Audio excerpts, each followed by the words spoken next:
আসসালামু আলাইকুম রহমতুল্লাহি অবরকাতুহু। সম্মানিত দর্শক, বাংলাদেশে নিযুক্ত মার্কিন রাষ্ট্রদূত, ভারপ্রাপ্ত রাষ্ট্রদূত চার্জ দ্য অ্যাফেয়ার্স, উনি সম্প্রতি লন্ডন গিয়েছেন এবং বিএনপির ভারপ্রাপ্ত চেয়ারম্যান জনাব তারেক রহমান সাহেবের সঙ্গে বৈঠক করেছেন।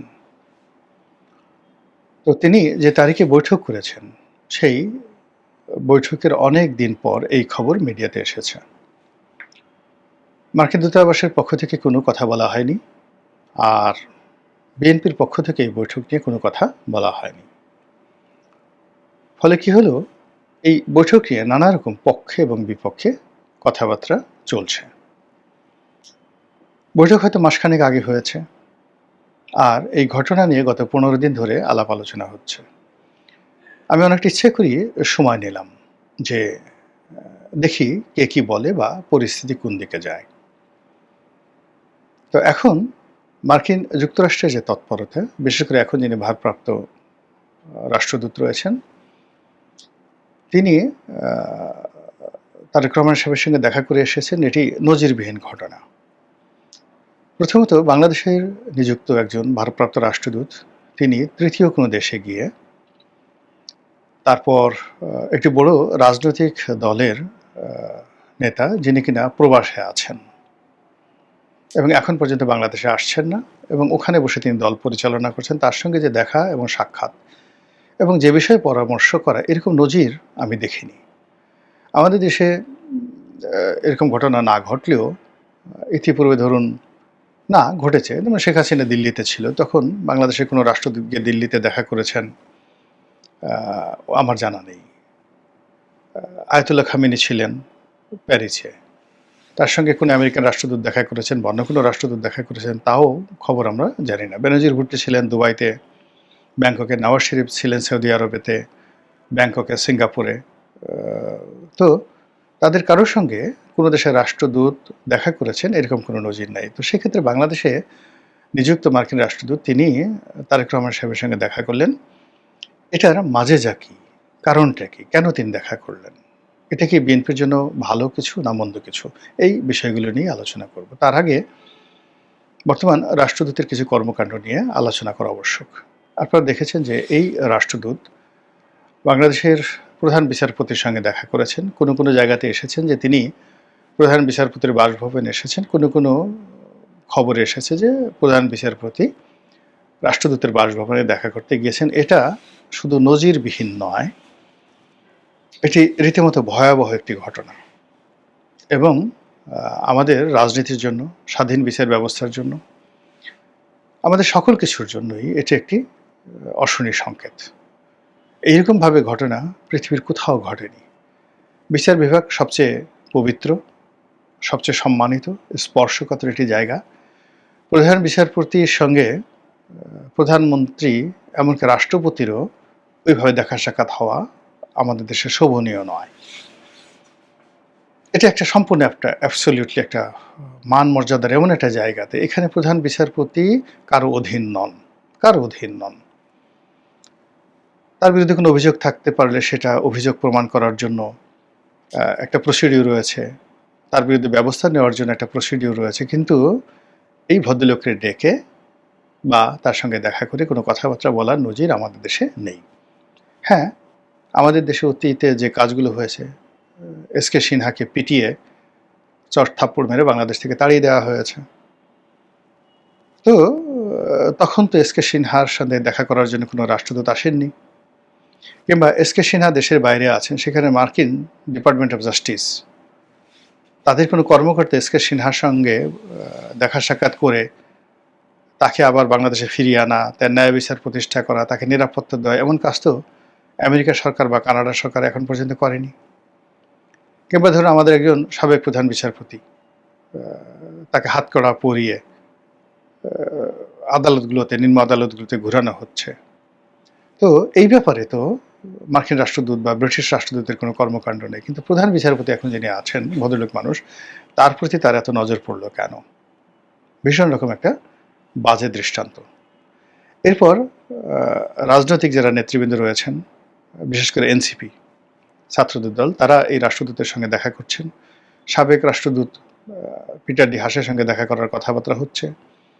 এর বাইরে এই মুহূর্তে সরকারের সবচেয়ে গুরুত্বপূর্ণ ব্যক্তি এবং গোষ্ঠী, সেটা হলো সরকার যে একটা কমিশন করেছে, ঐক্যমত্য কমিশন। সেই কমিশনের যারা কর্তা ব্যক্তি, তারা এতদিন বসে যে কাজকর্ম করেছেন সেগুলো ফাইল ঠাইল নিয়ে তারা রাষ্ট্রদূতের বাসায় দেখা করতে গেছেন। কেন গেছেন, কি গেছেন, এগুলো নিয়ে কথা বলার মতো রুচি একদম নেই। আমি শুধুমাত্র বিএনপির ভারপ্রাপ্ত চেয়ারম্যানের সঙ্গে যে রাষ্ট্রদূতের দেখা সাক্ষাৎ, তার প্রেক্ষাপট বলতে চাই। যখন 2001 থেকে 2006 পর্যন্ত বিএনপি ক্ষমতায় ছিল, তখন আমেরিকার সঙ্গে বিএনপির সম্পর্ক সাপে নেউলে ছিল দুটো কারণে। প্রথম কারণ হলো সরকারের সঙ্গে জামাতের সম্পৃক্ততা ছিল। জামাত তখন প্রতিটি পশ্চিমা দেশে, আমেরিকা এবং অন্যান্য ইউরোপের দেশগুলোতে একটি জঙ্গিবাদী সংগঠন, একটি মৌলবাদী সংগঠন, একটি উগ্র সংগঠন হিসেবে তারা বিবেচিত হতো। তো সেই সংগঠনের সঙ্গে বিএনপি সরকার গঠন করেছে, এই জন্য পশ্চিমের দুনিয়ায় বিএনপির কোনো সম্মানজনক অবস্থা ছিল না, নাম্বার ওয়ান। নাম্বার টু হলো যে ওই সময়টাতে বাংলা ভাই 10 টাকা অস্ত্র মামলা, সারা দেশে কোর্ট কাছারিগুলোতে একসঙ্গে জঙ্গি হামলা, এই বিষয়গুলো পশ্চিমা দুনিয়াকে রীতিমতো আতঙ্কগ্রস্ত করে তুলেছিল। এবং আমরা যেভাবে মনে করি যে আসলে পশ্চিমা দুনিয়া অনেক কিছু বুঝে বা তাদের কাছে অনেক খবর থাকে, আমি নিজে পশ্চিমা দুনিয়াতে পড়াশোনা করতে গিয়ে যেটি বুঝেছি যে তারা ভীষণ রকম আত্মকেন্দ্রিক এবং কান কথা শুনে তারা বিশ্বাস করে। আপনি যখন কোনো একটা কথা বলবেন, ও মাই গড, বা পিছন থেকে একটা ভূত আসছে, মাঝে মধ্যে দেখবেন যে টেলিভিশনে বা ইউটিউবে অনেকগুলো প্রাঙ্ক ভিডিও চালু হয়। রাস্তার পাশে একজন আরেকজনকে ভয় দেখায়, তারপরে একজন আরেকজনকে যাকে বলা হয় ফাঁকি দেওয়ার চেষ্টা করে, এবং এটা দেখে সেখানে যে লঙ্কা কাণ্ড ঘটে, এটা বাংলাদেশে এই ধরনের ঘটনা ঘটে না। মানে তারা খুব সহজে বিশ্বাস করে। কাজেই বাংলাদেশে হাম্বা, খাম্বা, তারপরে শেষে হাওয়া ভবন, বাংলা ভাই, 21শে আগস্টের গ্রেনেড হামলা, তারপরে সমস্ত জজ আদালতগুলোতে হামলা চালিয়ে বিচারকদের হত্যা করা, এই জিনিসগুলো কোনো রকম বাজ বিচার না করেই পশ্চিমারা মোটামুটি বিএনপিকে একটা ব্ল্যাক লিস্টেড এবং বিএনপিকে একটা উগ্র সংগঠনের মদতদাতা এবং উগ্রবাদের প্রশ্রয়দাতা হিসেবে তারা সেখানে এনলিস্টেড করে হয়তো রেখেছে। গেল এক। 2 নম্বর হলো যে বিএনপি ক্ষমতা হারানোর পরে আমরা শুনেছি যে কানাডাতে একাধিক মামলা হয়েছে এই দুর্নীতি নিয়ে, বিভিন্ন দুর্নীতি নিয়ে। সেই মামলাগুলোর রেকর্ড আবার আমেরিকাতে তো চলে এসছে। এগুলোর হালনাগাদ অবস্থা কি আমরা কিন্তু এখন পর্যন্ত জানি না। গেল 2। 3 নম্বরে আমরা যেটা শুনেছিলাম, সত্য মিথ্যা জানি না, যে আমেরিকাতে জনাব তারেক রহমানের যে প্রবেশ, এখানে নিষেধাজ্ঞা আছে, তাকে সেখানে ভিসা দেওয়া হচ্ছে না বা হয়নি, বা তাকে সেখানে ঢুকতে দেওয়া হবে না বা হচ্ছে না। সত্য মিথ্যা বিএনপির পক্ষ থেকে কখনো বলা হয়নি। আওয়ামী লীগের পুরো জমানাটিতে 2009 থেকে একেবারে 25 পর্যন্ত এরকম একটা, যাকে বলা ভাইব, এরকম একটা বক্তব্য তুলে ধরা হয়েছে তারেক রহমান সাহেবের বিরুদ্ধে, যেটা বিএনপি মোকাবেলা করতে পারেনি, কিংবা তারেক রহমান সাহেব একবার আমেরিকাতে গিয়ে তিনি প্রমাণ করেননি যে না, তার ব্ল্যাক লিস্টে নেই। তো সেই অবস্থাতে যখন যদি ভোট হয়, সেই ভোটে বিএনপি ক্ষমতায় আসবে, এটা প্রায় শতভাগ নিশ্চিত। আর বিএনপি ক্ষমতায় আসলে তারেক রহমান সাহেব প্রধানমন্ত্রী হবেন, এটাও শতভাগ নিশ্চিত। তাহলে সেক্ষেত্রে তারেক রহমান সাহেবের সাথে মার্কিন রাষ্ট্রদূতের যে বৈঠক বা সাক্ষাৎকার, এটা কি তাকে আগাম কংগ্রাচুলেশন জানানোর জন্য? আমার কাছে মনে হচ্ছে তা নয়, বরং তাদের মধ্যে এমন কিছু কথাবার্তা হয়েছে, এমন কিছু প্রশ্ন হয়েছে, যেটাকে আপনি কি বলবেন জানি না। তবে বিএনপি যারা বিরোধী লোকজন রয়েছে, তাদের বক্তব্য হলো যে ওখানে তারেক রহমান সাহেবকে রীতিমতো অনেকগুলো বিষয় তার কাছে জিজ্ঞাসা করা হয়েছে, তার জবাব জানতে চাওয়া হয়েছে, তার মনোভাব বোঝার চেষ্টা করা হয়েছে, এবং তিনি আগামীতে বাংলাদেশ কিভাবে চালাবেন সেই বিষয়ে একটা ধারণা নিয়ে তারপরে মার্কিন পররাষ্ট্র দপ্তরে রিপোর্ট করা হবে, এরকম কথা বিএনপির যারা প্রতিপক্ষ তারা বলার চেষ্টা করছেন। অন্যদিকে যারা বিএনপির যারা লোকজন তাদের বক্তব্য হলো যে তাদের নেতা এখন বিশ্ব নেতা। তার সঙ্গে মার্কিন রাষ্ট্রদূত বাধ্য হয়েছেন বাংলাদেশ থেকে উড়ে গিয়ে সেখানে দেখা করার জন্য। কেন গিয়েছেন? মূলত মার্কিন যুক্তরাষ্ট্রের যে স্বার্থগুলো রয়েছে সেই স্বার্থগুলো যেন তিনি সুদৃষ্টি দেন এবং অ্যাডভান্স তাকে কংগ্রাচুলেশন জানিয়ে তার যেন মনোভাব বোঝা যায়, সেই ব্যাপারে মূলত তিনি তারেক রহমানের যাকে বলে তোয়াজ এবং তদবির করার জন্য রাষ্ট্রদূত গেছেন। বাস্তব অবস্থা যারা জানেন এবং মার্কিন পররাষ্ট্র নীতি যারা বুঝেন, তারা এই বিষয়টিকে বিএনপি যেভাবে ভাবছে আসলে সেইভাবে তারা ভাবছেন না। এর কারণ হলো যেখানে যদি সত্যিকার অর্থে ভালো কিছু হতো, সেখানে যদি খাওয়া দাওয়া হতো, হাস্য বিনিময় হতো, রেসপেক্টিভ সম্মানজনক কিছু একটা ঘটতো, সেই ছবি মার্কিন যুক্তরাষ্ট্রের পক্ষ থেকে দেওয়া হতো এবং তারেক রহমান সাহেবের অফিসের পক্ষ থেকে বিএনপির মিডিয়া সেল থেকে সেটা দেওয়া হতো। যেহেতু সেটা দেওয়া হয়নি, কাজেই সেখানে সম্মানজনক আশাব্যঞ্জক কোনো ঘটনা ঘটেনি।